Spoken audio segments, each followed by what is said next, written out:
तो बिहार में मतदाता सूची की समीक्षा का मामला अब सुप्रीम कोर्ट पहुंच गया है। महागठबंधन के नेताओं ने याचिका दायर की है। मतदाता सूची से लाखों नाम हटाए जाने की आशंका जो है वो व्यक्त की गई है। 10 जुलाई को मामले की अगली सुनवाई होगी।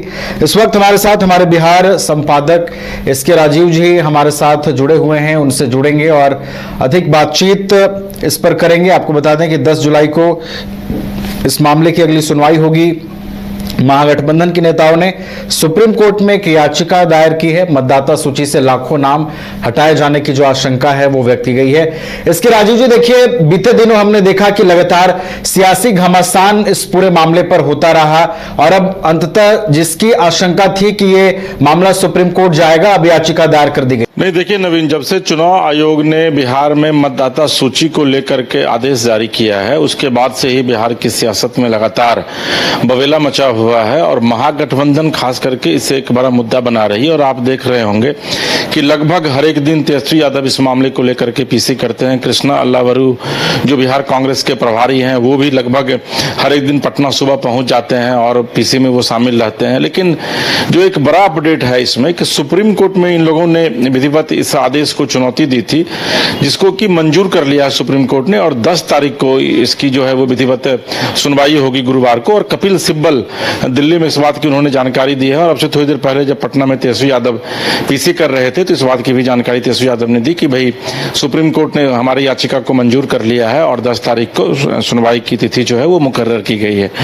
लेकिन देखिए, इसमें जो सबसे बड़ी खबर है वह यह है कि जो विपक्ष है वह यह आरोप लगा रहा है कि बिहार में 4 करोड़ मतदाताओं को सूची से बाहर करने की तैयारी जो है वो चुनाव आयोग कर रही है। और इस बीच में एक बड़ा बहुत ही दिलचस्प तस्वीर भी आरजेडी ने शेयर किया है, जारी की है अपने सोशल मीडिया पे, जिसमें कि नरेंद्र मोदी बैठे हुए हैं और चुनाव आयोग के अधिकारी सामने बैठे हुए हैं और नरेंद्र मोदी चुनाव आयोग के अधिकारी को डिक्टेट कर रहे हैं कि भाई बिहार में वोटर लिस्ट में आप लोग नाम जो है वो काटिए ताकि हमारी सरकार वहां पर बन सके।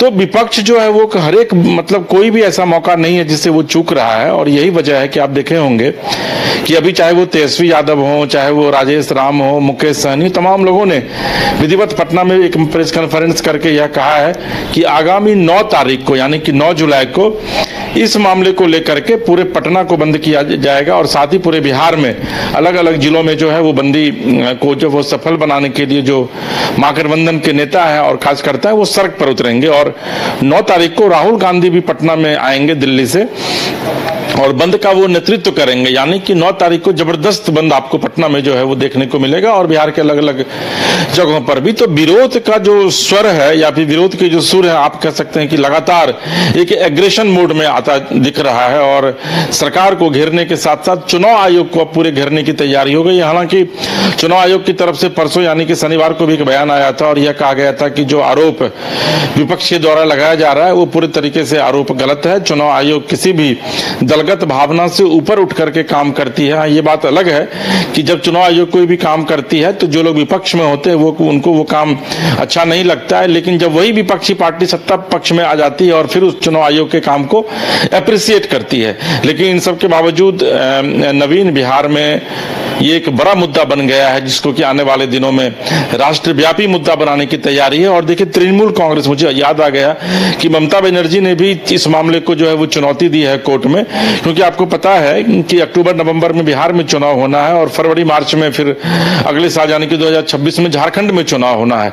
तो तृणमूल कांग्रेस अभी ही इस पूरे मामले को लेकर कोर्ट गई है, क्योंकि कहीं ना कहीं ममता बनर्जी को लगता है कि अगर बिहार की ही गाथा को अगर फिर से बंगाल में दोहराने की कोशिश की जाएगी तो निश्चित तौर पर वहां भी मतों पर प्रभाव पड़ेगा।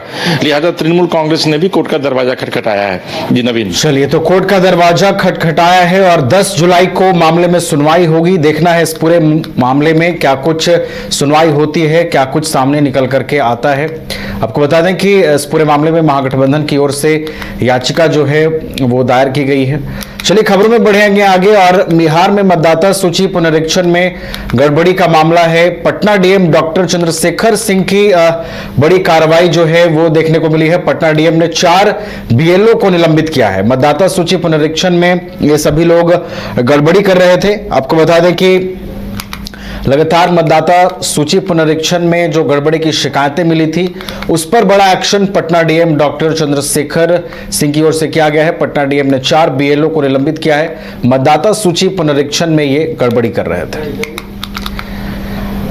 हमारे साथ हमारे बिहार संपादक एसके राजीव जी लगातार जुड़े हुए हैं। एसके राजीव जी, देखिए एक बड़ी कार्रवाई डीएम की ओर से भी की गई है, 4 बीएलओ को निलंबित किया गया है। क्या कुछ शिकायतें मिली थी और क्या आधार बना इन चारों बीएलओ के बर्खास्तगी का? नहीं, देखिए विधिवत जो डीपीआरओ है उनका जो ग्रुप है डीएम का, उसमें उन्होंने अभी एक मैसेज शेयर किया है जिसमें कि उन्होंने लिखा है कि 4 बीएलओ को कर्तव्यहीनता की वजह से जो है वो उनको निलंबित किया गया। देखिए जो अभी जो आप देख रहे होंगे मतदाता सूची पुनरीक्षण का जो काम चल रहा है पूरे बिहार में, तो वो डीएलओ के माध्यम से जो है बीएलओ के माध्यम से ही जो है वो करवाया जा रहा है। और ये कहा गया कि कुछ जगहों पर से ये जानकारी मिल रही थी, जो शिकायत मिल रही थी डीएम कोसांग को, वह यह मिल रही थी कि जो बीएलओ जाते हैं मतदाता सूची में अमेंड करवाने के लिए, वो फॉर्म नहीं देते हैं ठीक तरीके से, उनका व्यवहार जो है वह ठीक नहीं रहता है। कुछ जगहों पर ऐसा भी देखने को मिला है कि जिन्होंने अपना नाम जुड़वाना चाहा है लेकिन वो कागज उन्होंने लिया है लेकिन उनका नाम जो है वो बीएलओ ने नहीं जोड़ा है। तो ये शिकायतें कई जगह से जो है वो, ये सिर्फ पटना की बात नहीं बल्कि पूरे बिहार में इस तरह की शिकायतें आ रही है। और भी विपक्ष ने जो प्रेस कॉन्फ्रेंस किया है उसमें उठाया भी गया है इन बातों को। इसी मुद्दे को लेकर के जो है जब डीएम के पास डीएम कोसांग को जानकारी मिली तो पिछले 3 दिनों से इस पूरे मामले पर डीएम खुद अपने स्तर से नजर रख रहे थे और उसके बाद आज अंततः 4 बीएलओ को जो है वो सस्पेंड कर दिया गया है। जी नवीन। चलिए, तो 4 बीएलओ को सस्पेंड किया गया है, एक बड़ी कार्रवाई, और खुद पटना के जो डीएम है उन्होंने पूरे मामले को संज्ञान में लेते हुए ये कार्रवाई की है।